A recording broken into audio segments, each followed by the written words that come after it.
Bonsoir tout le monde. Est-ce qu'on me reçoit très bien?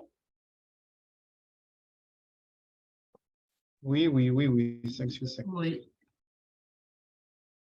Bonsoir.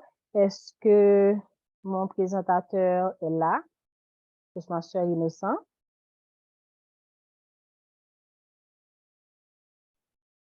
Affirmatif. Très bien. Alors, bonsoir tout le monde.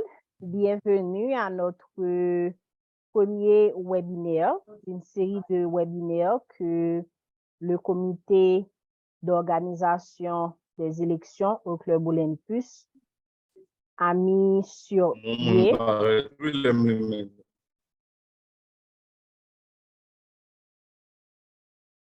Très bien. Alors, une série de webinaires que le comité électoral du Club Olympus a mis sur pied pour aider les membres à savoir dans les règles de l'art, dans les détails, comment fonctionnent les élections en Toastmasters international, comment se passent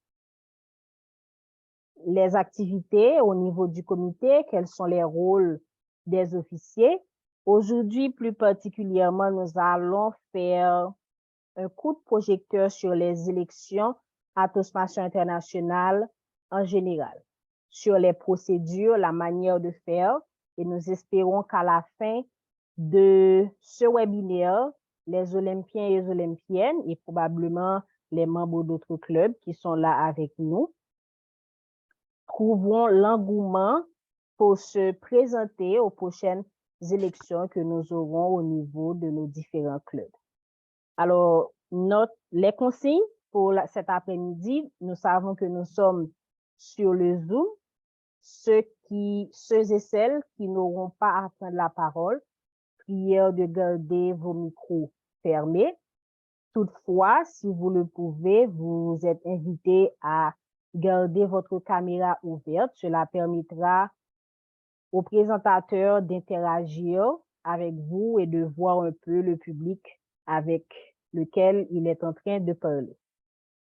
Alors, pour ce coup de projecteur sur les élections à Toastmasters international, nous allons avoir pendant 45 minutes un ami du club Olympus. Au-delà de Toastmasters international, il a étudié le droit et la sociologie et il est aujourd'hui spécialisé dans la gestion de projets visant à renforcer le pouvoir économique des femmes. Parallèlement, il réalise des activités de team building via son entreprise Team Building Master Haïti, qu'il a créé avec 2 autres Toastmasters haïtiens à Olympus, nous le savons, nous l'avons reçu il y a de cela quelques semaines où il nous avait présenté cette entreprise née de Toastmasters International. Son parcours à Toastmasters a débuté en octobre 2010 et depuis lors, il a été très actif. Il est membre de 4 clubs, dont 3 clubs avancés. Il a déjà terminé le programme éducatif de Toastmasters International, ce qui fait de lui un DTM, un Toastmaster distingué. Mais malgré tout, il est en train de finir son projet pour être une 2e fois Toastmaster distingué.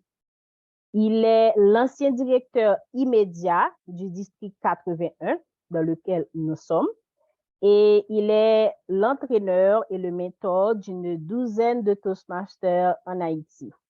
Il est passionné des discours d'introduction que nous appelons plus souvent entre nous keynote speech. Et sa citation préférée que j'aime beaucoup est « Si le plan ne fonctionne pas, changez le plan, mais jamais l'objectif ». Tout comme Ralph Smedley, il croit qu'on apprend mieux dans les moments de plaisir.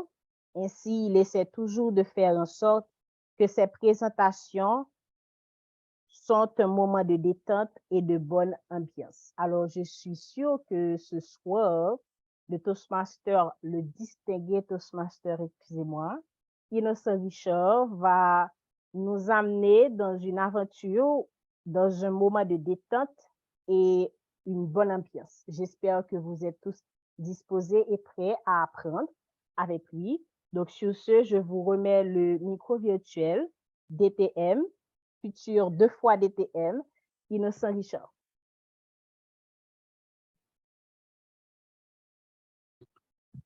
Merci Anne-Gaëlle, merci à toi pour cette introduction. Bonjour tout le monde, est-ce qu'on m'entend très bien? Très bien. Est-ce qu'on m'entend? Parfait, merci. OK. Ce soir, on m'a demandé de vous parler des élections. Je vais circonscrire ce dialogue au niveau des clubs, car ça aurait été trop simple de faire pour toute autre match international, ça aurait pris plus de temps. Donc, je préfère rester à ce stade au niveau des clubs et si c'est nécessaire, le club Olympus pourra m'inviter une autre fois pour voir comment ça se passe au niveau de la division, du district et à un autre niveau, au niveau international. Mais pour ce soir, on va rester au niveau des clubs et je vais partager avec vous certaines informations et certaines que vous connaissez déjà. Je vais poser des questions aussi et puis vous allez me poser des questions. Je vais essayer de répondre à vos questions. Vous allez ajouter si j'ai oublié quelque chose. Vous allez rectifier si j'ai dit quelque chose que vous pensez qui n'est pas correct. Et ça facilitera les échanges entre nous. J'espère que tout le monde a bien compris comment ça va se dérouler. Je ne vais pas prendre des questions à la fin, car ce sera trop d'informations à emmagasiner.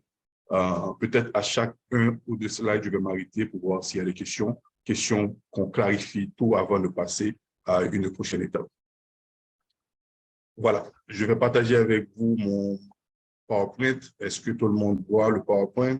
Tout le monde voit? Est-ce qu'on peut me confirmer pour moi? Oui, on le voit. Oui, oui, oui. Parfait, merci. Est-ce que ça change? Oui, ça change. Oui.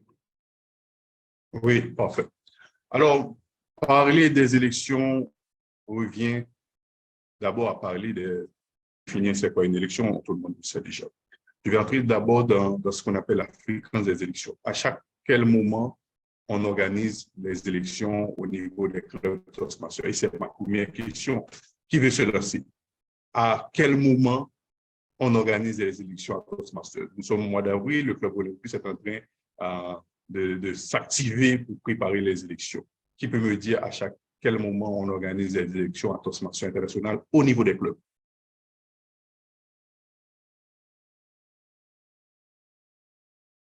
Ouvrez votre micro, n'importe qui.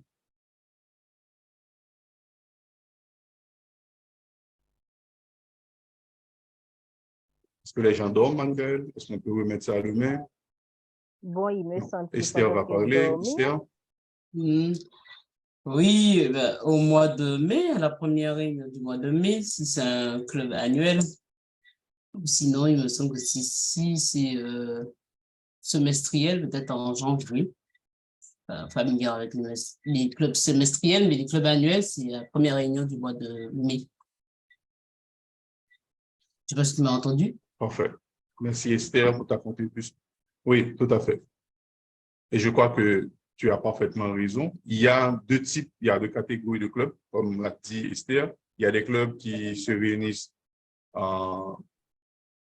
qui organisent des élections annuellement, et il y a des clubs qui organisent des élections semestriellement. Eh bien, Toastmasters dit les clubs qui se réunissent chaque semaine peuvent élire des dirigeants annuellement ou semestriellement. En Haïti, si je ne me trompe pas, on a seulement 2 clubs qui organisent des élections semestriellement. C'est le club Olympus et le club Amaryllis. Alors, les clubs qui se réunissent moins fréquemment qu'une fois par semaine doivent élire des dirigeants chaque année. C'est le principe. Maintenant, quand est-ce qu'on doit organiser ces élections? D'abord, si le club élit semestriellement ses dirigeants, eh bien, Toastmasters nous dit que les élections doivent se réaliser la première réunion du mois de mai et à nouveau la première réunion du mois de novembre. Les clubs qui se réunissent moins fréquemment qu'une fois par semaine, donc les clubs qui vont avoir des élections annuellement, doivent élire leurs dirigeants la première semaine du mois de mai. Donc, voici le calendrier fixé par Toastmasters pour organiser les élections. Première rencontre du mois de mai, on organise les élections. Première rencontre du mois de novembre, on organise les élections. Donc, le club Amaryllis et le club Olympus doivent organiser leurs élections en mai et prochaines élections en novembre. Donc, mai 2023, novembre 2023, les clubs Amaryllis et Olympus doivent organiser les élections. Pour tous les autres clubs qui renouvellent leurs dirigeants annuellement, eh bien, ils vont organiser leurs élections au cours de la première rencontre du mois de mai. Maintenant, on va voir la durée du mandat. Eh bien, si le club organise ses élections annuellement, eh bien, la durée du mandat des élus s'étend du 1er juillet au 30 juin. Car l'année Toastmasters commence le 1er juillet et prend fin le 30 juin. Donc, les élections qui vont être réalisées la semaine du mois de mai vont voir des nouveaux dirigeants qui vont prendre fonction à partir du 1er juillet. Et si c'est un club annuel, si c'est un club qui fait les élections annuellement, eh bien, le mandat de ces dirigeants-là va prendre fin le 30 juin. Par contre, si c'est un club qui fait 2 élections par année, donc des élections semestrielles, eh bien, le mandat de ces dirigeants-là va prendre fin le 31 décembre. Donc, pour le club Olympus, ceux qui vont diriger le club à partir du 1er juillet, eh bien, ils vont terminer leur mandat le 31 décembre, car organiser des élections pour l'autre moitié de l'année. J'espère que c'est clair. Ça, c'est des choses que vous connaissez déjà. Je ne vais pas trop m'attarder là-dessus.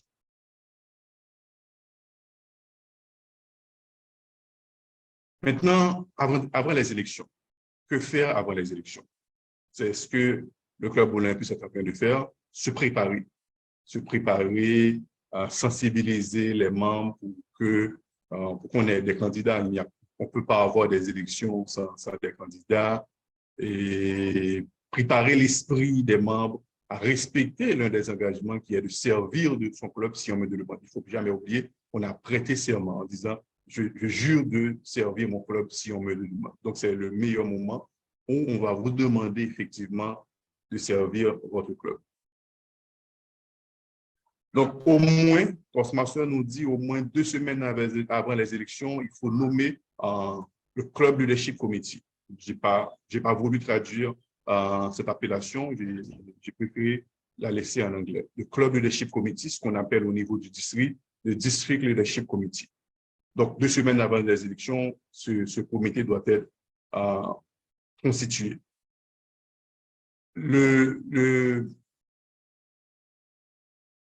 Ce comité va commencer par prendre les candidatures de tous les membres qui sont en règle et qui éprouvent le désir de servir le comité pour le prochain semestre. Mais aussi, ce comité a comme responsabilité de rechercher les candidats qualifiés. Car il se pourrait que les membres ne décident pas de se porter volontairement candidat pour plusieurs raisons. Alors, le comité a pour obligation de monter une liste de candidats potentiels, d'aller auprès de ces gens-là pour leur demander est-ce qu'ils sont intéressés à intégrer le comité du club à aller aux élections. Mais le rapport que ce comité va soumettre au club, il ne doit pas mettre le nom d'une personne, de membre du club, si la personne n'a pas consenti. Et Toastmasters nous le dit à l'écrit, que le membre a consenti à sa nomination. Donc, à l'écrit, donc peut-être par WhatsApp ou par email, le membre doit dire, OK, poste de président, j'accepte ma nomination au poste de vice-président à la formation. Si le membre n'a pas donné son acceptation officielle par écrit, alors le comité, le Club Leadership Committee ne peut pas figurer le nom de ce membre dans son rapport qu'il va donner au club. Nous sommes toujours avant les élections. Je vais maintenant parler un petit peu de la composition du CLC, le Club Leadership Committee. Alors, qui peut faire partie de ce comité? Toastmasters nous dit tout membre actif du club peut faire partie du CLC, qui est le plus souvent présidé par l'immédiat past président. Donc, celui qui va terminer son mandat le 30 juin au Club Olympus, eh bien, l'année prochaine, on peut d'ores et déjà dire qu'il va servir comme président du CLC. Mais ce n'est pas une obligation. Le club peut décider de nommer un autre membre du club pour présider en tant que CLC. Ou certaines fois, le membre se trouve incapable de le faire pour des raisons diverses, eh bien, on le change. Au niveau du district, et ce poste est en conflit parce que la personne est candidat au poste d'International Director, par exemple, la personne ne peut plus présider le comité. C'était le cas l'année dernière lorsque Toastmaster Brenda Mena, qui était Immediate District Director, eh bien, je n'ai pas pu la choisir pour diriger le District Committee Leadership parce qu'elle était candidate au poste d'International Director. Donc, j'ai dû choisir quelqu'un d'autre pour occuper ce poste. Mais cette année, moi, je ne suis pas candidat, par exemple, pour le poste d'International Director. Eh bien, le directeur du district m'a confirmé comme le président du DFC. Eh bien, ça peut se faire aussi au niveau des clubs. Il y a la grande question, est-ce qu'un membre du comité peut faire partie du DLC? Toastmaster dit oui, tout membre du comité, je parle du comité actuel, peut faire partie du comité de direction. C'est au club de vie. Les procédures parlementaires, le Robert Woolbook suggère que le président en particulier ne devrait pas faire partie du comité. Une interdiction formelle, mais c'est une suggestion. On suggère que le président ne fasse pas partie du CLC. Je suis arrivé là, je vais voir est-ce qu'il y a des questions pour cette première partie. Ou s'il y a des commentaires ou des ajouts.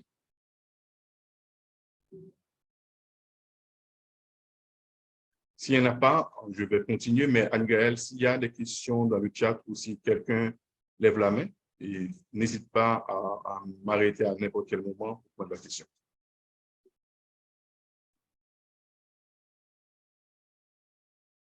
Est-ce qu'un membre du CLC peut participer aux élections comme candidat?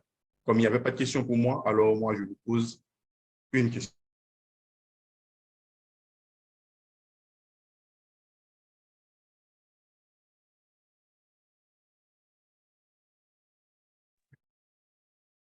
Excusez-moi, c'est quoi la question?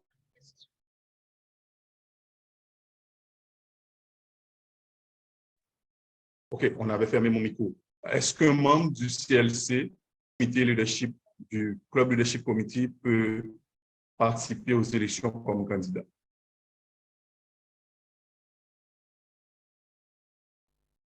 Je rappelle, on a monté le CLC pour organiser les élections.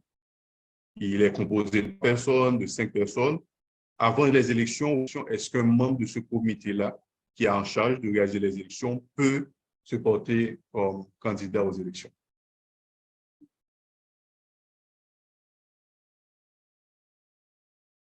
Je serais tentée de dire oui, puisque nous prônons l'intégrité à Toastmasters International. Maintenant, est-ce que les règles interdisent? Je ne sais pas. Merci Anne-Gaëlle. Est-ce que quelqu'un d'autre a une réponse? Sinon, je vais donner la réponse moi-même rapidement. Alors, que disent les règles? Les règles disent que les membres du CLC ne sont pas interdits de devenir eux-mêmes candidats.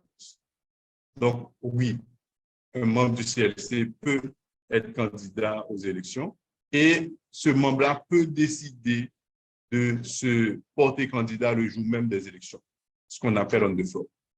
Donc, ce n'est pas un accroc aux procédures parlementaires que Toastmasters adopte à partir du Robert Rule of Order.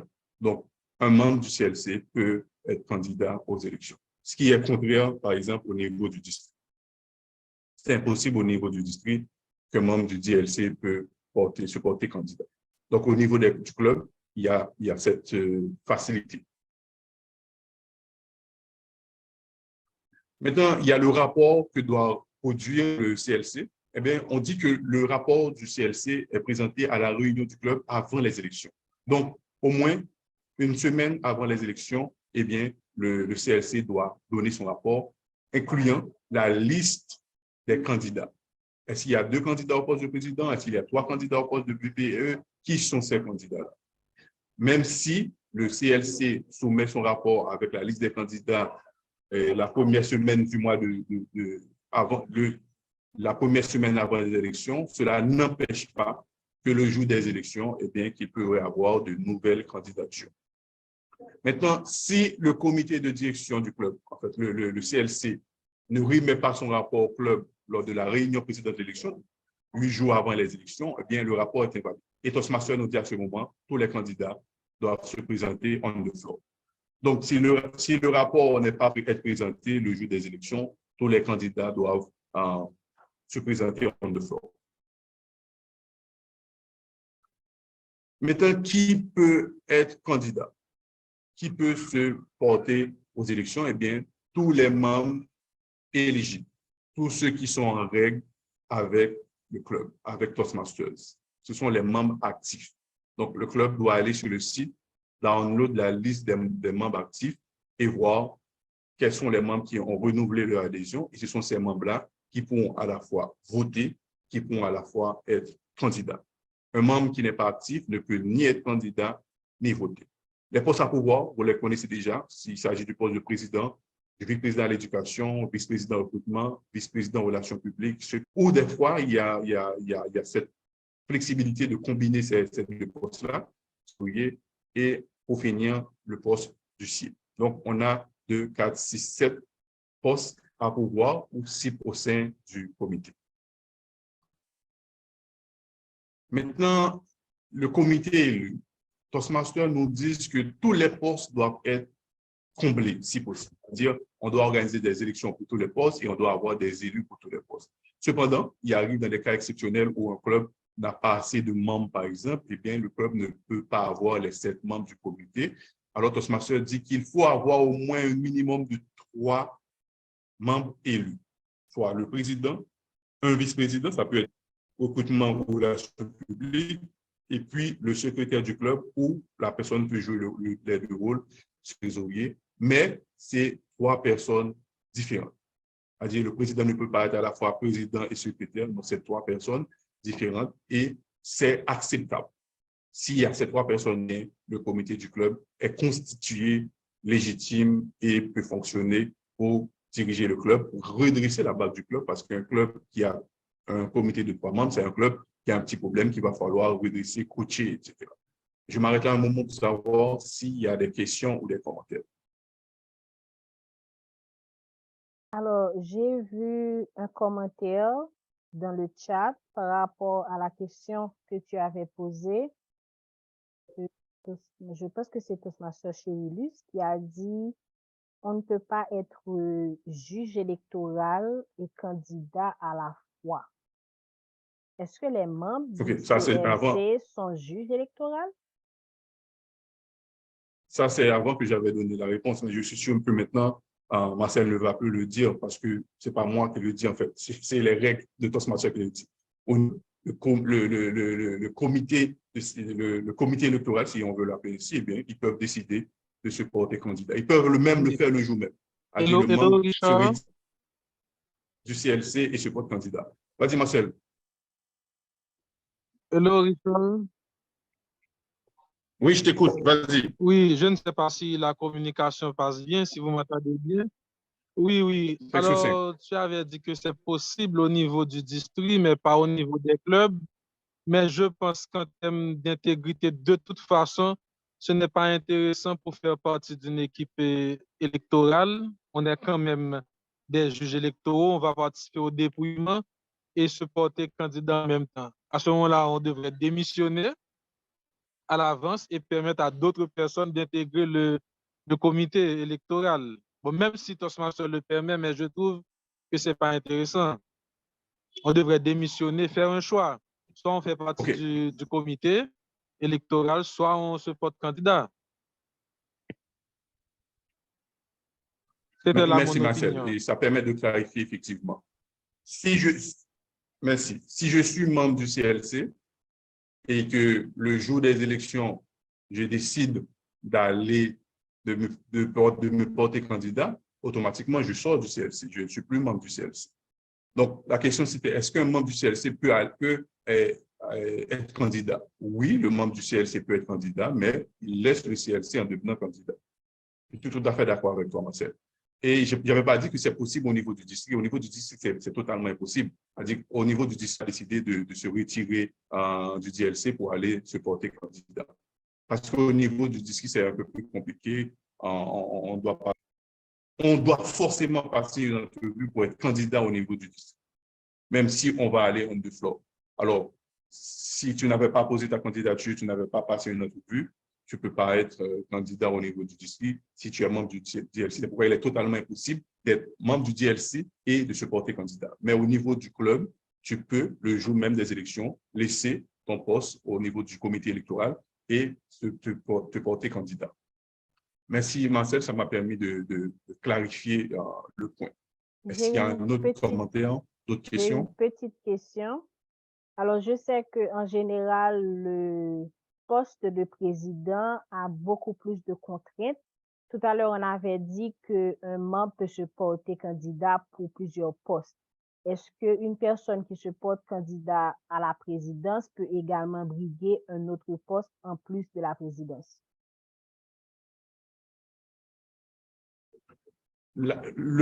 Lorsqu'on dit qu'on peut briguer plusieurs postes, ça ne veut pas dire qu'on va être élu pour plusieurs postes. C'est-à-dire, si je suis candidat pour le poste de président, je ne suis pas élu, je peux me porter candidat pour le poste de vice-président de la formation. Si je ne suis pas élu, je peux me porter candidat pour le poste de vice-président aux relations publiques. C'est ça l'idée. Mais ce n'est pas que vous allez vous porter candidat pour 3 postes et vous serez élu pour 3 postes, non. Alors, nous avons déjà parce que le déroulement des élections permet de le faire. Non, alors, je veux dire, nous avons déjà eu ça au club, une personne occupe 2 postes pour le même mandat. Par exemple?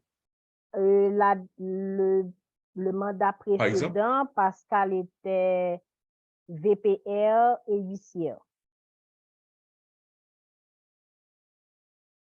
Pour le même comité. Je ne sais pas si c'est interdit, mais dans mes recherches, je ne vois pas.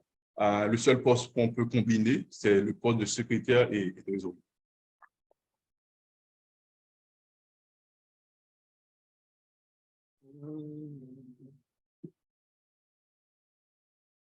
Mais ce n'est pas interdit. Peut-être ce n'est pas interdit parce que je n'ai pas vu dans les recherches que c'est interdit. Mais ce qu'on m'a dit, dans les recherches que j'ai faites, ce qu'on dit que le poste qui peut être combiné, c'est le poste de secrétaire et de trésorier. Maintenant, s'il n'y a pas de personne pour pouvoir le poste d'huissier, eh bien, si Pascal est vice-président des relations publiques, eh bien, elle est vice-président des relations publiques. Maintenant, après les élections, le club peut décider, le comité qui est élu peut décider, OK, dire, OK, Pascal, tu vas jouer aussi le rôle d'huissier. Mais ce ne sera pas officiel. Sur le site de Toastmaster, on ne peut pas avoir le nom de Toastmaster Pascal Cantave sur ces 2 postes-là. OK, je vais continuer avec un autre slide. Maintenant, nous sommes arrivés le jour des élections. J'ai déjà dit qu'est-ce qu'il faut faire avant les élections. Maintenant, on va voir qu'est-ce qu'il faut faire le jour des élections. Le président du comité du CLC, avant de commencer le processus électoral, il doit expliquer brièvement les principales responsabilités de chaque poste. Brièvement, c'est quoi la responsabilité du président, du VPE, VPRP, VPR, trésorier, etc. Deuxième chose à faire, expliquer le processus électoral, expliquer comment les élections vont se dérouler. Et troisième chose à faire, procéder aux élections. Donc, 3 points à respecter avant le démarrage, avant de procéder aux élections. Expliquer le processus électoral, expliquer les responsabilités et procéder aux élections. Maintenant, le gros morceau, en quoi consiste le processus électoral? À Toastmaster, le processus électoral comprend 9 phases que je vais voir avec vous. La première phase, il faut accepter les nominations pour le poste en question. C'est-à-dire, n'oubliez pas que je vous ai dit que les élections vont se faire poste par poste. On ne va pas faire une élection générale, on va faire l'élection poste par poste. Si on commence par le poste de président, eh bien, on accepte les nominations pour le poste de président. Il y a eu 2 candidats, mais ces 2 candidats sont acceptés au poste de président. C'est la première étape. La deuxième étape, c'est demander des discours d'appui. Pour chaque candidat, on va demander est-ce qu'il y a quelqu'un dans la salle, un membre actif, qui voudrait faire un discours d'appui pour le candidat. Et en général, ça dure 2 minutes. Et s'il y a 2 candidats ou s'il y a 3 candidats, on doit procéder par ordre alphabétique. Si je suis Richard et un candidat est Joseph, eh bien, on va prendre Joseph avant de me prendre. Donc, la personne, on va prendre le discours d'appui pour Joseph avant qu'on prenne le discours d'appui pour Richard. Maintenant, la troisième phase, c'est de demander aux candidats s'ils accepteraient le poste s'il est élu ou s'ils sont élus. C'est-à-dire, Richard, tu as été nominé pour le poste de président. J'ai eu Anne-Gaëlle qui a fait un discours d'appui pour moi. Maintenant, le président du CLP me demande si j'accepterai le poste si je suis élu. Eh bien, si je vais répondre certainement par oui. Et on va demander s'il y a des nominations supplémentaires pour le poste en question. Est-ce qu'il y a une personne de la salle qui veut se porter candidat on the floor? À ce moment-là, n'importe quel membre actif candidat pour le poste. S'il n'y en a pas, il faut prendre une motion pour fermer les nominations pour le poste concerné. Et cette motion doit être secondée, c'est-à-dire, on prend une motion, je suis Toastmaster Richard, je prends une motion pour, je suis Innocent Junior Richard, distingué Toastmaster, membre du club à Marie-Lise. C'est le fois que je donne mon numéro de membre pour que ce soit plus formel. Je prends une motion pour fermer les nominations pour le poste de président. Et je suis Anne-Gaëlle, je suis Pascal Cantave, membre du club Olympus, identifié à tel numéro. Je seconde la motion pour fermer les nominations pour le poste de président. Cette motion doit être votée. Eh bien, le président du CLC passe au vote à main levée pour fermer, pour prendre, pour adopter la motion. Je reprends. Une fois que le président demande s'il n'y a pas d'autres candidats, s'il y a un autre candidat on the floor, eh bien, on va prendre un discours d'appui pour lui. Ça, j'ai oublié de vous le dire. Si le président demande est-ce qu'il y a des personnes qui souhaiteraient ce plan, après les 2 autres personnes qui étaient sélectionnées ou qui avaient posé leur candidature avant, Joseph et Richard. Maintenant, le président demande est-ce qu'il y a une 3e personne qui voudrait se porter candidat. S'il y a une 3e personne, eh bien, le président va reprendre l'étape 2 et l'étape 3. C'est-à-dire, ce nouvel candidat qui est Toastmaster Pascal Cantave, eh bien, on va demander s'il y a quelqu'un qui veut porter un discours d'appui pour elle, et puis on va lui poser la question, est-ce qu'il accepterait le poste s'il est élu? Maintenant, on va demander s'il y a un 4e candidat. S'il y a un 4e candidat, on va reprendre le point 2 pour le point 3. Mais s'il n'y a pas de 4e candidat, eh bien, il faut fermer les nominations pour le poste en demandant qu'une option soit adoptée. Une première personne prend la motion, une 2e personne seconde la motion et la motion est mise au vote pour qu'elle soit adoptée. La 6e étape, on va passer maintenant aux élections, au vote. Il y a les bulletins qui ont été préparés. Maintenant, beaucoup de clubs organisent leurs élections de façon virtuelle. Eh bien, Toastmaster l'accepte. Eh bien, il faut préparer, il faut aller prendre une plateforme, Toastmaster dit gratuite, parce qu'on estime que le club n'a pas à payer pour ça. Eh bien, il y a plusieurs plateformes qui offrent cette possibilité où vous pouvez utiliser le chat. Toastmaster dit même qu'on peut utiliser le chat, par exemple, du Zoom. À ce moment-là, chaque membre envoie le nom de la personne pour laquelle elle vote au président du CLC ou à une autre personne désignée à cet effet. Ou on utilise body election ou quelque chose d'autre pour réaliser les élections.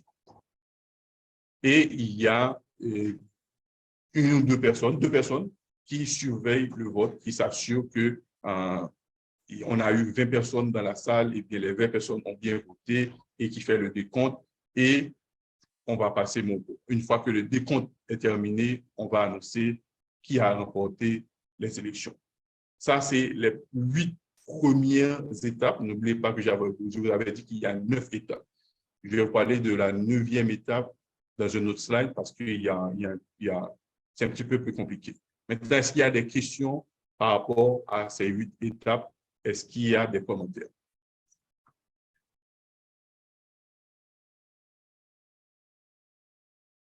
J'avais une question. OK, s'il n'y a pas de questions sur les... Wait. Sorry. Oui, vas-y. Bonsoir tout le monde. Bonsoir, distinguished pasteur Innocent Richard. Y a-t-il un quorum, rappelle-moi? C'est un minimum de personnes à avoir pour pouvoir procéder aux élections. Oui, oui, oui, il y a un slide sur lequel je vais parler du... D'accord, merci. Il y a une question, merci Esther. Il y avait une question sur le chat, pourquoi le comité doit remettre son rapport avant les élections? Ben, pour que les membres du club sachent quels sont les candidats. Par exemple, au niveau du district, j'ai déjà donné mon rapport au directeur du district, le rapport va être publié dans les jours à venir et officiellement, le district va annoncer voici les personnes nominées par le DLC. C'est-à-dire des personnes qui ont passé l'entrevue, qui ont été choisies. Eh bien, pour le club, eh bien, le club a ouvert les candidatures. Eh bien, il y a des personnes qui ont posé leur candidature. Il y a un screening qui a été fait au niveau des candidats. Eh bien, le comité électoral a choisi des candidats. Donc, les candidats choisis sont les candidats choisis par le CLC. Donc, on fait confiance au choix du CLC. On fait confiance au fait que le CLC a screené les candidats. Par exemple, dans le cas du district, il y a des candidats qu'on n'a pas retenus. On va dire, voici les candidats retenus par le DLC.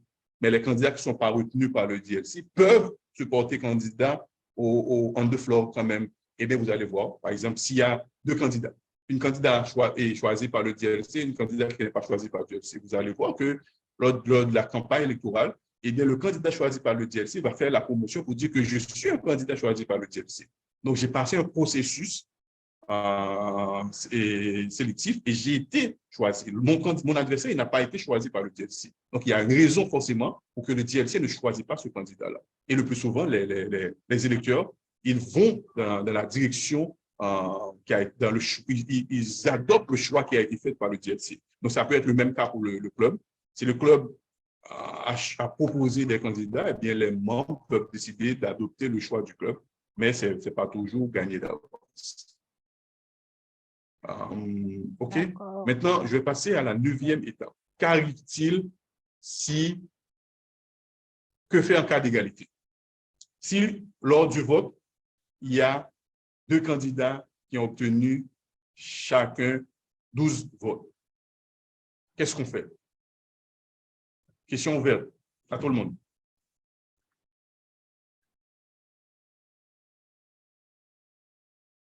Deuxième round.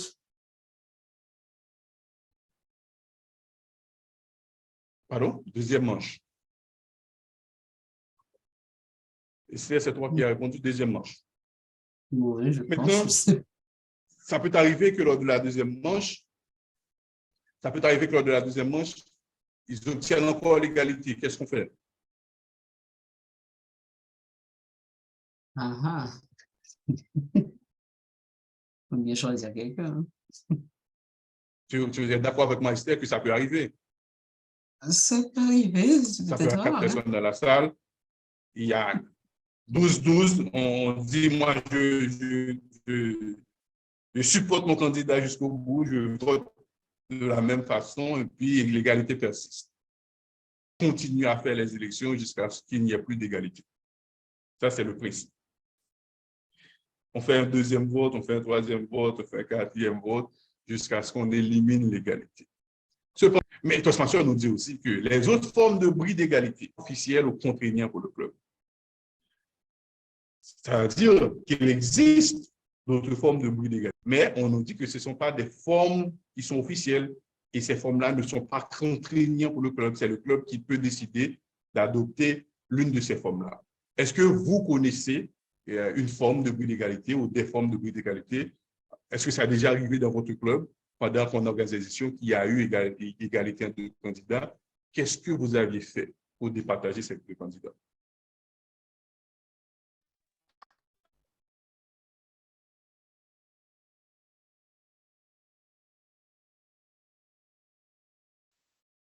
Allô, allô? Le président du conseil électoral peut choisir. Je n'ai pas bien entendu. Je crois qu'il a parlé du président électoral qui pourrait être joker. Qui pourrait départager les deux candidats. Oui.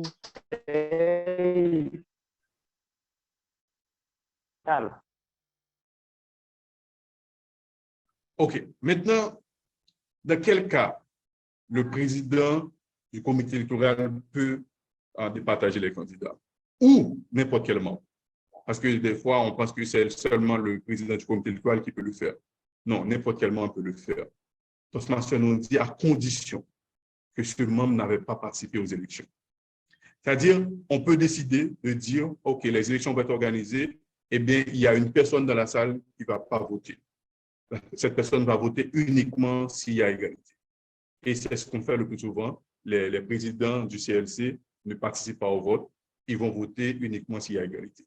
Mais ce n'est pas une obligation que ce soit forcément le président. On peut choisir n'importe quel membre du club, de dire, toi, tu es... Il y a une série qu'on appelle Survivor Designer, je ne sais plus comment ça s'appelle, je sais. Un survivant désigné. Lorsque le Congrès américain est réuni avec tous les officiels, etc., il y a quelqu'un qu'on n'invite pas de cette assemblée. Au cas où le Capitole se fait exploser, cette personne serait désignée d'office président. Eh bien, on peut faire la même chose au niveau des élections. Eh bien, on choisit un membre dans la salle et toi, tu ne vas pas voter. Tu votes seulement s'il y a égalité. Eh bien, c'est l'une des formes de but d'égalité les plus utilisées au niveau des clubs. Mais Toastmasters nous dit de choisir autre forme. Une autre forme que le club peut décider, c'est que pour ce poste, eh bien, on va remettre les élections à la huitaine, jusqu'à ce qu'on finisse par dégager qui a les deux candidats. Donc, voilà les 9 étapes dans le processus électoral.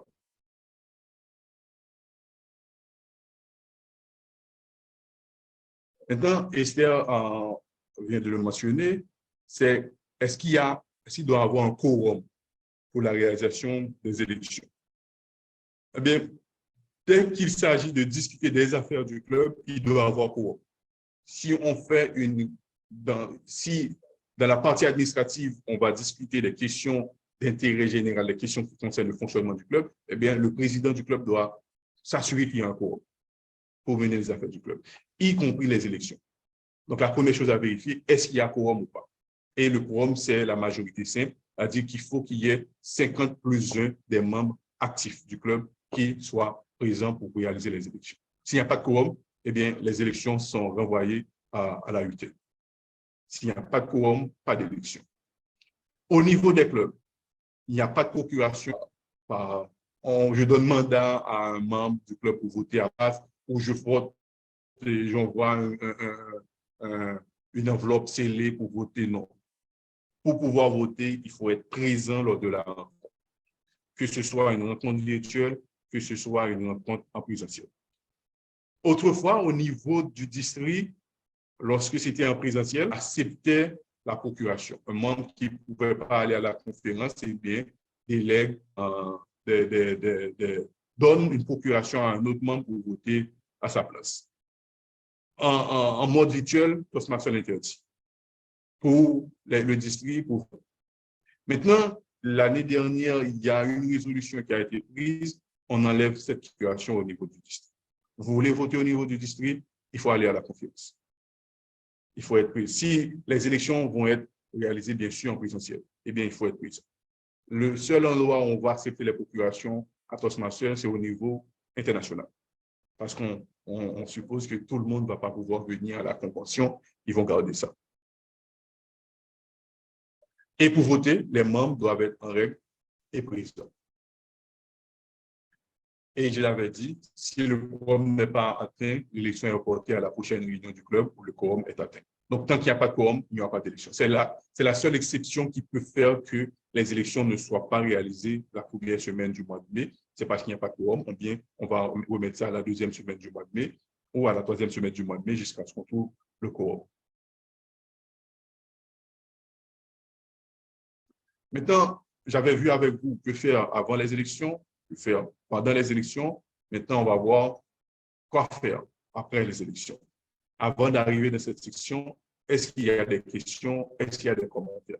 Esther? Oui, excuse-moi. Est-ce que tu peux répéter la partie sur les procurations, s'il te plaît? La partie sur les procurations. Est-ce que tu peux répéter, s'il te plaît?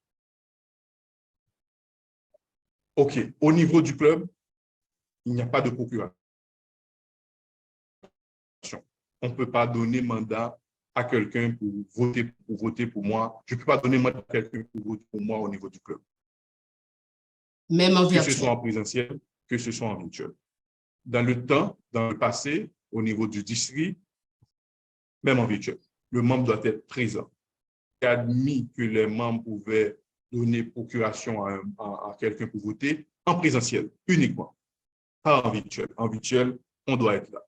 Mais je crois, oui, j'ai été là l'année dernière, ça a été voté, on enlève cette question de procuration au niveau du district. Lorsque le district va organiser sa conférence présentielle, je prie le ciel pour que ce soit le cas en 2024, eh bien, si quelqu'un ne vient pas à la conférence, il ne pourra pas voter. Et c'est la même chose pour le club. Si le club organise la rencontre en présentiel, eh bien, quelqu'un ne vient pas, il ne peut pas donner mandat à quelqu'un d'autre pour voter à sa place. On fait ça sur Zoom, quelqu'un ne vient pas, eh bien, il ne peut pas voter. Est-ce que c'est clair, Esther? Oui, c'est très clair. C'est très clair, mais c'est clair fini. Merci. D'accord. Alors, c'était Michel. Parfait. Maintenant, oui. Sur le chat, j'avais vu une question. C'est est-ce qu'un membre du comité peut être membre du CLC? Si j'ai bien suivi, je pense que la réponse est oui. Oui, on peut être membre du CLC. Très bien. La deuxième question, c'était concernant la 5e étape. On avait demandé est-ce que le président du CLC ne peut pas fermer l'ouverture, disons, l'ouverture des nominations en annonçant une fois, 2 fois, 3 fois. Est-ce qu'on doit forcément passer par les procédures parlementaires? C'est la règle qui le dit, ce n'est pas moi. Pour souvent, en Haïti, moi, je dis que on le fait ainsi. Une fois aussi, je faisais le temps, que je ne vais plus le faire. Oui, on dit, est-ce qu'il y a plus de personnes une fois, plus de 2 fois, plus de 3 fois? OK, c'est fermé. Non, ce n'est pas la règle. La règle dit qu'on prend, une personne prend la motion, d'autres personnes secondent la motion, et on met la motion au vote, et c'est à ce moment-là que c'est fini. Si c'est la règle, on doit l'appliquer telle quelle. Très bien. J'ai une question. Est-ce qu'on peut voter le membre en son absence, le candidat?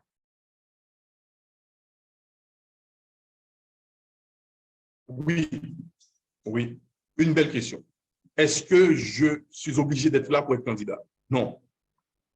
Mais il faut que j'avais accepté d'être candidat. J'avais donné mon acceptation par écrit que j'accepterais d'occuper le poste si je suis élu. J'ai un empêchement, je ne peux pas venir aux élections, et bien le président du CLC dit, eh bien les élections vont opposer Richard qui est absent et Toastmaster Pascal Cantave qui est présent. Richard avait donné son accord par écrit qu'il accepterait d'occuper le poste s'il est élu. On procède aux élections.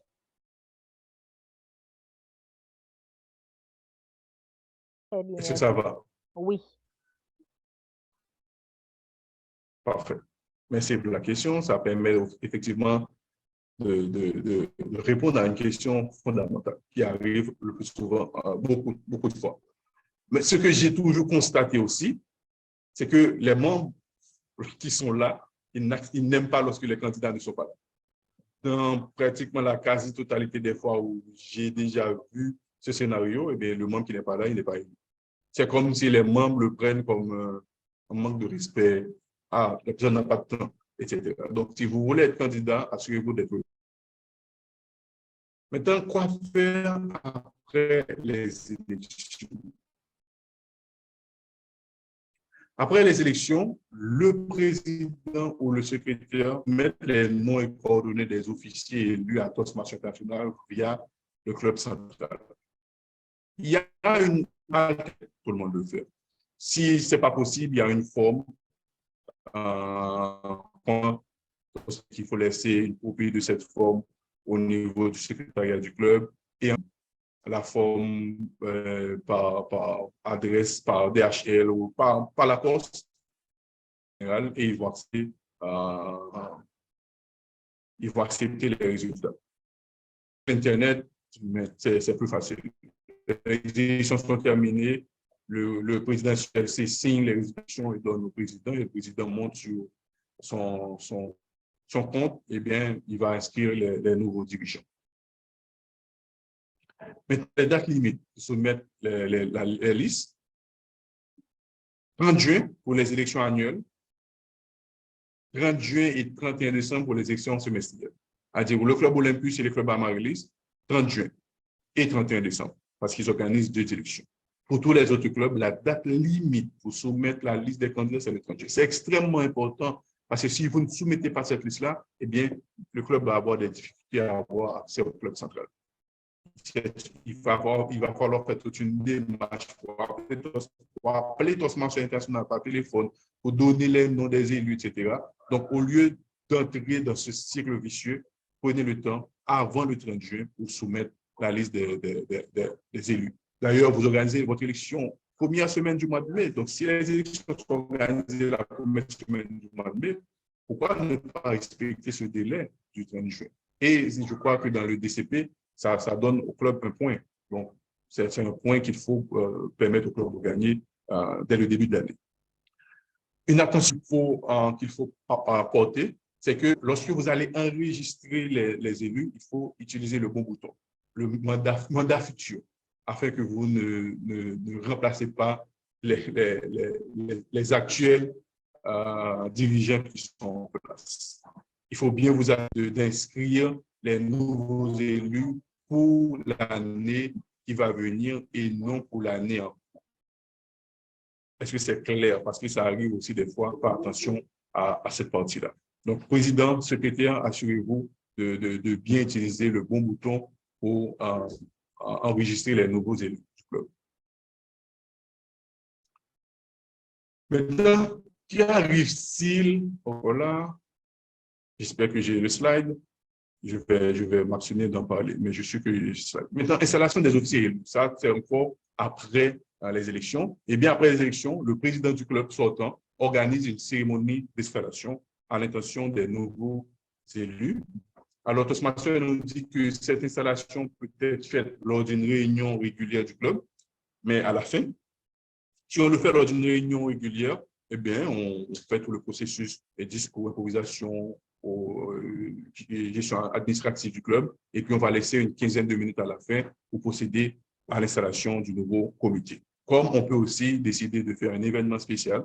Le plus souvent en Haïti, c'est ce qu'on fait, on organise un événement spécial, et bien le nouveau comité, il est installé. Il est installé peut être installé par n'importe qui, par un membre du club qui a atteint un certain niveau, ou par un directeur de secteur élu, ou un ancien directeur de secteur, directeur de division. Maintenant, c'est la section que je pensais avoir oubliée, c'est là. Qu'arrive-t-il en cas de démission de membre? Qu'est-ce qu'on fait?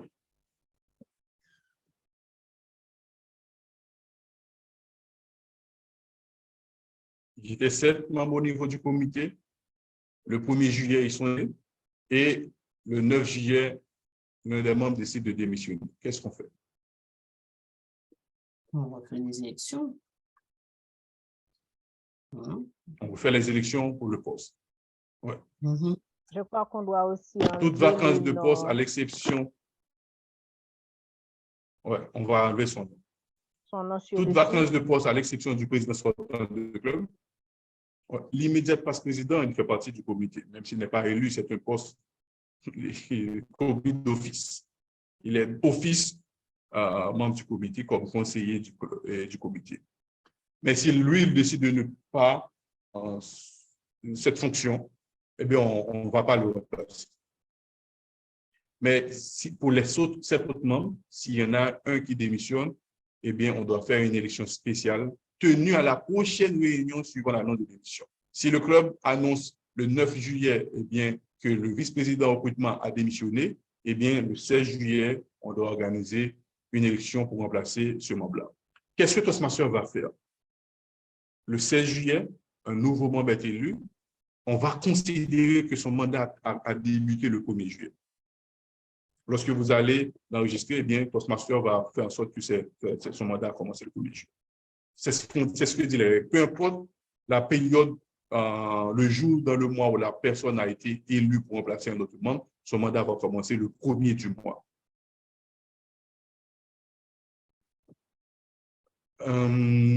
C'était tout pour la présentation pour les élections au niveau du club.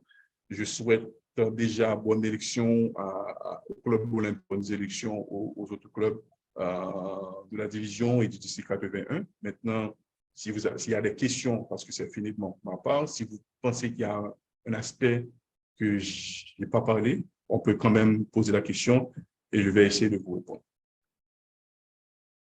D'accord. Alors, dans le chat, concernant le point où on avait soulevé, est-ce qu'on peut voter un candidat qui n'est pas présent? La Toastmaster Élysée avait demandé de se faire, pas la peine de présenter un discours. Est-ce que le candidat peut écrire son discours et demander à quelqu'un d'autre de le lire, ou est-ce qu'on peut tout simplement s'en passer? Oui, on peut demander si le candidat avait envoyé son discours, oui, quelqu'un peut lire le discours au candidat. Il peut avoir aussi, il doit aussi au discours d'appui, comme tous les autres candidats qui sont présents. Très bien. Il y a une autre question bien pertinente. Est-ce qu'on peut destituer le président qui a été élu si jamais celui-ci enfreint une règle du club? Il faut aller voir que disent les règlements du club. C'est les règlements du club qui décident à ce moment-là. Si le règlement du club ne dit rien, il faut le règlement de Toastmaster National. Et c'est à ce moment-là, on va entrer dans une bataille qui risque d'être compliquée et longue. C'est pourquoi moi, je conseillerais à tous les clubs d'ailleurs. Toastmaster nous donne un règlement standard qu'on oblige tous les clubs à signer lors de la création, parce qu'on ne veut pas qu'il y ait un vide total. Mais en plus de ce règlement du club constitutif, c'est ainsi que ça s'appelle, qu'on signe, le club peut décider d'avoir ses propres règlements qui sont en parfaite harmonie avec les règlements de Toastmaster International. C'est à ce moment-là qu'on peut décider à quel moment on peut destituer par un président.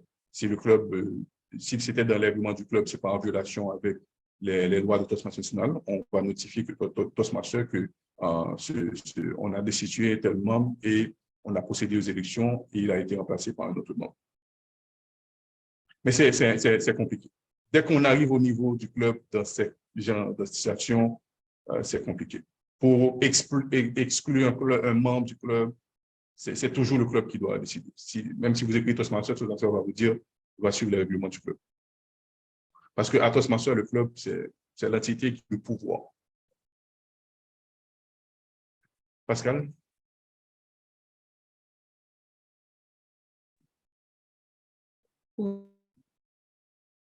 Par action d'un je présent et je propose de président parce que je ne te reçois pas, il y a beaucoup de coupures. Essaye de fermer ta caméra pour voir. très Pour décrire maintenant la question sur le chat. Ça va un peu mieux. que vous Angel, est-ce que tu reçois, Pascal?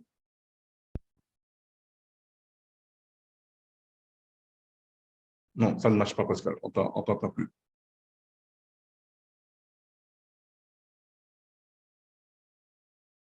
En attendant, est-ce qu'il y a une autre personne qui a une autre question? En attendant que Pascal pose sa question.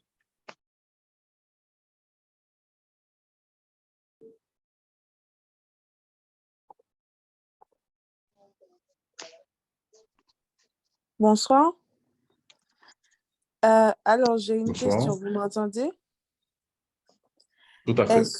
Est-ce qu'un président peut cumuler plusieurs mandats?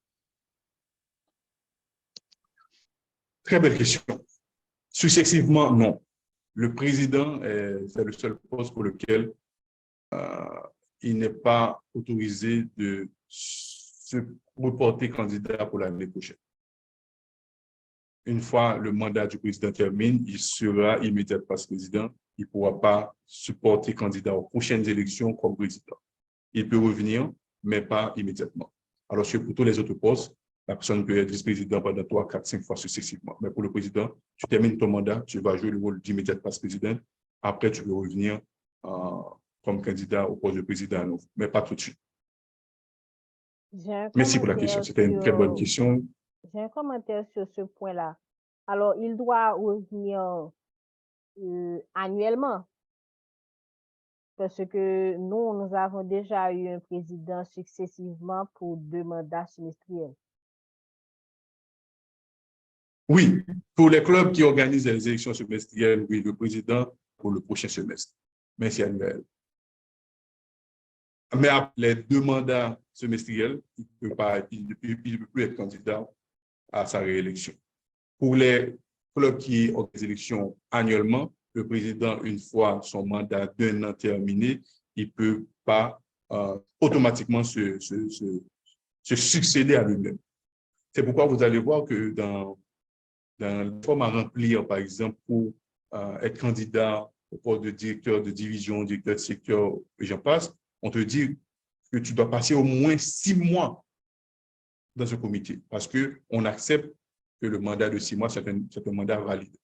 Donc, quelqu'un qui a fait, un président qui a fait seulement 6 mois ou quelqu'un qui a fait seulement 6 mois de PF, il est éligible pour se porter candidat au poste de directeur de secteur, directeur de division, et j'en passe.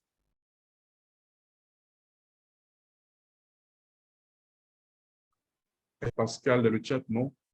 Est-ce que Pascal peut essayer de parler? Je ne la vois pas. Toastmaster, la douceur. Oui, bonsoir tout le monde. Toastmaster Innocent. Je voulais poser la question, à savoir, s'il y a des difficultés à trouver des gens pour se poser candidat, pour se présenter aux élections, qu'est-ce qu'on peut faire? C'est le premier volet. Et le deuxième, j'aimerais savoir si quand on est devenu président et si à un moment du mandat, il y a, par exemple, un membre qui est empêché de continuer de jouer son rôle. Et pour le remplacer, on arrive à trouver personne. Quelle perspective on peut entreprendre? Qu'est-ce qu'on peut envisager? Merci. Merci pour la question. Je vais rester dans le standard que Toastmaster dit. Si on ne trouve pas de personne pour être candidat, eh bien, le comité de sélection a la responsabilité d'aller convaincre les candidats, de potentiels candidats, aller rencontrer les membres, leur expliquer pourquoi il est important au poste pour diriger le club, parce que c'est un engagement qu'on a. Lorsqu'on est devenu membre, on a prêté serment de diriger son club si on nous le demande. Donc, il faut rappeler cet engagement que les membres avaient pris. Maintenant, si c'est difficile, Toastmaster vous dit qu'il faut au moins trouver 3 personnes. Le président, un vice-président et le secrétaire ou secrétaire trésorier. Donc, il faut au moins même pas trouver 3 personnes pour le diriger, c'est qu'il y a un sérieux problème. C'est un club qui va pas pouvoir fonctionner pendant l'année. Donc, c'est un club probablement qu'on va perdre. À trouver 3 membres quand même pour diriger, il y a un sérieux problème. Maintenant, si un membre démissionne et on ne trouve pas de personne pour le remplacer, ça va pas tuer beau monde. Le club va avoir qui vont rester. Donc, cette quantité est suffisante pour continuer à fonctionner comme communauté. D'ailleurs, le Toastmaster vous dit qu'avec 3 membres, il peut fonctionner. Maintenant, avec 6 membres, c'est encore mieux. Maintenant, qu'est-ce qu'on va faire? Eh bien, au niveau du comité, à l'interne, eh bien, on va décider qui va dans le comité, qui va suppléer à ce rôle. Par exemple, si c'est le vice-président de la formation qui a démissionné, eh bien, dans le club, on va dire, OK, est-ce que le vice-président au recrutement peut pas en même temps endosser le rôle de vice-président au recrutement et le rôle de formation? Ou si c'est le secrétaire qui peut le faire, on va trouver une stratégie à l'interne pour que cette fonction soit remplie, parce que c'est une fonction importante. Ou si c'est le huissier qui n'est plus là, on va voir est-ce que le recrutement peut jouer le rôle du huissier. C'est à l'interne qu'il faut gérer ce problème-là, mais les 6 membres vont continuer à faire fonctionner le club. Pascal? Est-ce que vous arrivez à m'entendre là maintenant? Très bien. 5 sur 5. Tu es sur Starlink maintenant. Oui. Voilà la situation. Et comme on parlait de démission, je vais ce cas. Un président de club, un président ne peut pas avoir plus de temps consécutifs et pour son mandat. Un président de club a remis sa démission à la fin du premier semestre de l'année. Le comité a organisé l'élection. Un autre membre est élu et a remplacé cette personne. Maintenant, arrivé en mai du deuxième semestre, cette personne-là qui est l'actuel président, il n'avait pas commencé le mandat à partir de premier, il souhaite se porter candidat pour la prochaine année Toastmaster. Maintenant, comment cela va se passer? Parce que déjà, il a déjà environ presque de 6 mois. Il a fait le 2 semestres. Et le club, c'est un club qui a des mandats d'1 an. Et s'il est accepté comme candidat et qu'il est élu, il aura environ 18 mois en tant qu'officier pour le poste de président. OK. J'espère avoir bien compris. Il s'agit d'un club qui organise les élections annuellement. Il y a un président qui a fait les 6 premiers mois et qui a démissionné pendant le second semestre. Et on a procédé à son remplacement. Maintenant, celui qui vient le remplacer, est-ce qu'il peut être candidat parce qu'il n'a pas comblé un mandat d'une année? Mais non. Exactement. Pardon? Mais non, parce que non. Wow. Parce que c'est un membre qui va bénéficier du crédit. Si tu démissionnes, on te remplace. C'est la personne qui te remplace qui va bénéficier du crédit. Si tu bénéficies du crédit, tu ne peux plus être président l'année prochaine. Parce que c'est toi qui as été président. C'est toi que Toastmaster a considéré qui avait été président l'année.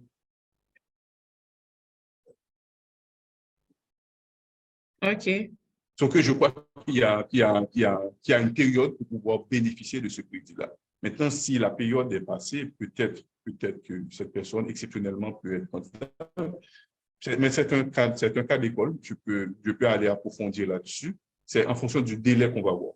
Parce que si le délai est passé, de toute façon, on ne peut plus te donner. Par exemple, si tu viens en mai pour remplacer un président, tu vas faire mai-juin seulement. Toastmaster ne va pas te donner le crédit pour ces 2 mois. Mais si tu fais 6 mois, Toastmaster va te donner ce crédit. Le premier président, il ne pourra pas utiliser ce crédit comme président.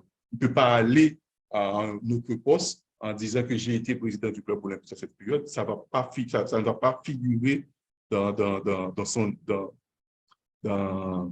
son record comme membre qui a été président du club. Très bien.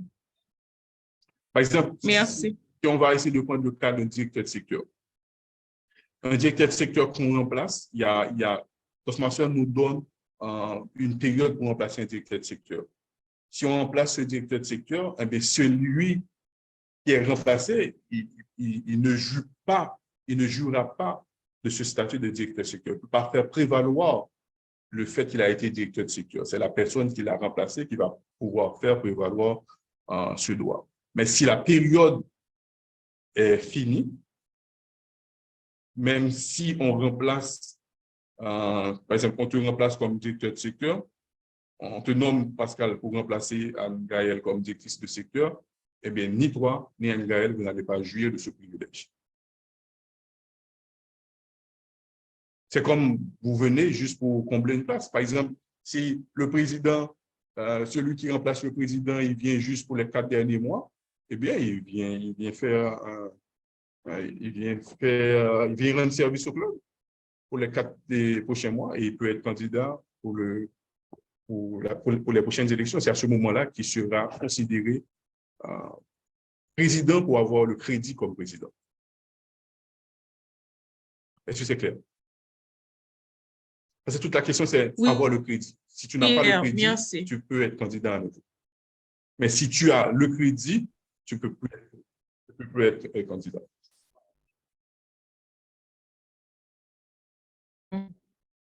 Est-ce que n'importe quel membre du comité actuel peut être président ou membre du conseil électoral? Oui, n'importe quel membre du comité. Mais les procédures parlementaires conseillent que le président ne le soit pas. Conseil, suggère. Oui, Esther, j'ai bien aimé. Esther a dit que la personne fait un stage. Oui, c'est un stage. Un stage de 4 mois, de 3 mois avant de prendre la fonction de président l'année prochaine. OK, s'il n'y a plus d'autres questions, ça fait longtemps que je suis au rouge. Donc, j'ai clarifié certains points, j'ai rafraîchi certaines mémoires. Parce que, comme je l'ai dit, c'est des choses que, à l'exception des nouveaux membres, mais c'est des choses qu'on connaît, des choses qu'on va apprendre à connaître aussi dans tout notre parcours en tant que Toastmaster. Organiser des fois dans les clubs, ça suscite de l'émotion. Des élections un peu partout. C'est pourquoi moi, j'aime quand il y a élection au niveau des postes. C'est-à-dire il y a 2 ou 3 personnes qui concourent pour le même poste. Lorsque tu as seulement 7 candidats, on va juste faire des nominations, etc. Mais aussi, il y a vraiment élection, il y a challenge, il y a campagne, etc. Ça chauffe. Ce qu'il faut faire, c'est éviter que ça chauffe pas trop. Et trop de passion, trop d'émotion peut tuer la chose. Moi, j'ai déjà vu des gens laisser les clubs à la suite des élections. J'ai déjà vu pas mal de choses à la suite des élections. C'est que nous ne sommes pas encore en mesure de nous surpasser par rapport à ce qui se passe dans le monde politique. On répète, on reproduit ce qui se fait dans le monde politique, dans les clubs Toastmasters. Alors, je crois que c'est le contexte qui doit se faire. On doit faire de bonnes élections, on doit faire des campagnes, on doit faire une saine campagne pour pouvoir refléter ce qu'on fait à Toastmasters sur le reste de la société. Donc, c'est bon d'avoir des élections, c'est bon d'avoir des adversaires, c'est bon d'avoir des campagnes solides sur la base d'arguments et non sur la base des personnes. Et après les élections, on se serre la main et le club continue à vivre. Mais certaines fois, les élections détruisent les clubs et c'est bien dommage. Mais si le club arrive à se surpasser, c'est bon aussi parce que des fois, si une personne n'est pas assez démocratique pour accepter qu'elle a perdu des élections et qu'on perd ce membre-là, donc ce n'est pas une grosse perte, je dirais. Alors, mes chers amis, ça a été un plaisir d'avoir été avec vous ce soir. Donc, réalisez de bonnes élections, suivez les règles, prenez la motion pour clore les nominations. Ne le dites pas 1, 2, 3 fois et c'est fini. Prenez la motion doit être secondée et la motion doit être mise au vote. Anne-Gaëlle, je te repasse la main. D'accord, merci DTM Richard. Alors, je me permets de faire un petit résumé. Pendant que tu es là, tu me diras si j'ai bien pris mes notes. Je pense que ce sera utile pour les autres aussi. Ce soir, nous avons discuté avec le DTM Richard et il nous a appris que Selon le choix des clubs, nous pouvons avoir des élections semestrielles ou annuelles. Les mandats semestriels seront du 1er juillet au 30 juin. Oui, et les mandats, alors, 1er juillet, 30 juin et décembre, 1er juillet. Les mandats annuels seront du 1er juillet au 31 décembre. Pour les élections, il y a les périodes avant, pendant et après. Avant, il faut le comité électoral. Tous les membres peuvent faire partie. Anne-Gaëlle, il semble qu'il y a une petite confusion. Où? Élection annuelle, 1er juin, mandat 1er juillet au 30 juin, semestriel, 1er juillet au 31 décembre, Voilà, 1er j'ai janvier inversé. au 30 juin. J'ai inversé, merci. Alors, je disais, pour les élections, il y a la période avant où il faut monter le comité électoral. Tous les membres ainsi que les membres du comité actuel peuvent faire partie du comité électoral. Toastmasters International recommande que le président actuel ne fasse pas partie du comité, mais c'est une suggestion. Ensuite, il est aussi recommandé que le comité électoral soumette un rapport avec la liste des candidats avant les élections. Si ce rapport n'est pas soumis, il faudra faire la présentation des candidats le jour des élections. Pendant les élections, il faut quorum. On ne peut pas faire de vote par procuration, c'est-à-dire que tous les votants doivent être présents. Le candidat pourrait être absent, mais en général, le DTM Richard nous a dit que les votants n'aiment pas les absentéistes. Donc, il vaut mieux être présent. Pendant les élections, pour le processus, nous avons 9 phases. Il faut accepter les nominations. On aura le discours d'appui. On demande au candidat si oui, il ou elle est d'accord pour briguer ce poste. Ensuite, on va demander s'il y a des nominations supplémentaires. On fermera les nominations par motion dans les règles parlementaires. Ensuite, on va passer au vote. On aura 2 personnes pour faire le décompte. On annonce le gagnant. En cas d'égalité, on reprend le vote jusqu'à ce qu'on brise l'égalité ou le club peut utiliser un moyen pas conventionnel de leur choix pour briguer cette égalité. Après les élections, il faut soumettre la liste.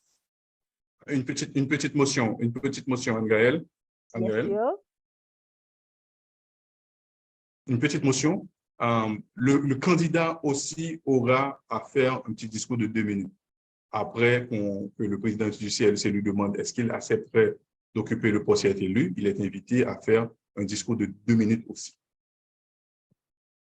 Très bien. Alors, je peux avoir omis de le dire. OK. Donc, après les élections, il est recommandé que le président ou le secrétaire soumette la liste des nouveaux officiers au club central.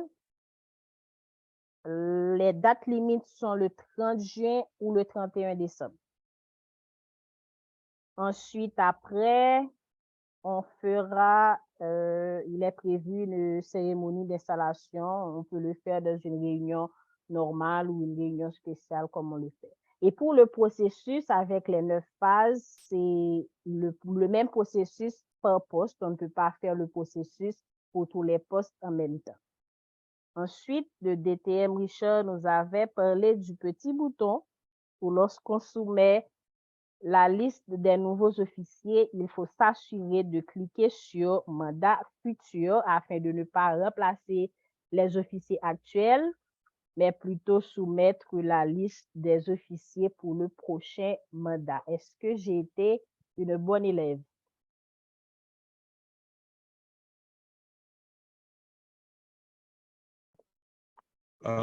Tu as eu 12 sur 10. Très bien. Alors, pour les mots de la fin, DTM Richard, Et puis, il y a une dernière question, c'est la question d'Esther, désolé. Il y a une dernière question, est-ce qu'on peut le prendre? Oui, je pense. Est-ce que le discours d'appui est obligatoire? Bon, ce n'est pas obligatoire, Esther. On demande s'il y a un discours d'appui pour Esther. Maintenant, si tu es dans un club, tu es candidat, personne ne veut faire le discours d'appui pour toi, je risque que tu vas être élu. Je crains que tu seras élu. C'est un mauvais signe. Ce n'est pas obligatoire, mais on teste déjà ta capacité d'obtenir le poste. C'est pourquoi c'est les candidats, pour éviter que cela arrive, les candidats choisissent avant les élections même la personne qui va faire pour eux le discours d'appui. Le plus souvent, ce n'est pas une surprise. La personne sait qui dans la salle va faire son discours d'appui.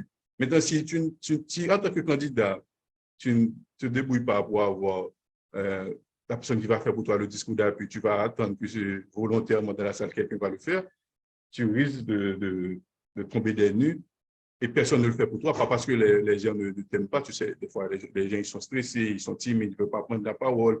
Et puis bon, moi, je ne sais pas, est-ce que je vais prendre la parole pour Esther alors que l'autre candidat qui est en face d'Esther, c'est un bon ami à moi, etc. Donc, assure-toi, Esther, si tu es candidat, et d'avoir ton discours, d'avoir un accord avec quelqu'un dans la salle qui va faire pour toi le discours de support.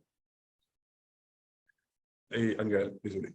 Très bien. Alors, en place de mot de la fin, DTM Richard, je vous aurais demandé de nous donner quelques tips, quelques petits conseils concernant les campagnes électorales au niveau du club.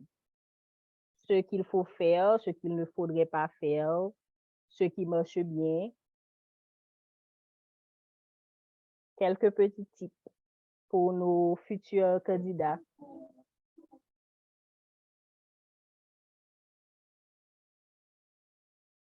C'est une bonne question, mais je n'ai pas fait de recherche là-dessus au niveau des clubs. Je connais les principes plutôt au niveau du district, qui sont assez rigides au niveau du district, peut-être qui ne sont pas aussi rigides au niveau des clubs. Je vais vous donner quelques exemples. Par exemple, au niveau du district, on te dit que tu as droit à 2 communications. Tu ne peux pas faire plus que 2 communications. Et même si ce n'est pas toi qui fais la communication, par exemple, si Pascal Cantal, qui est mon ami, qui aime ma candidature, décide de faire un post avec ma photo de campagne, Toastmaster le considère comme une publication de moi. Il y a le protocole 9.0 qui régit les campagnes des candidats. Par exemple, quelqu'un qui est candidat au niveau du district, il doit maîtriser le protocole 9.0. Je dois aller voir si le protocole 9.0 parle des clubs, mais je ne suis pas sûr.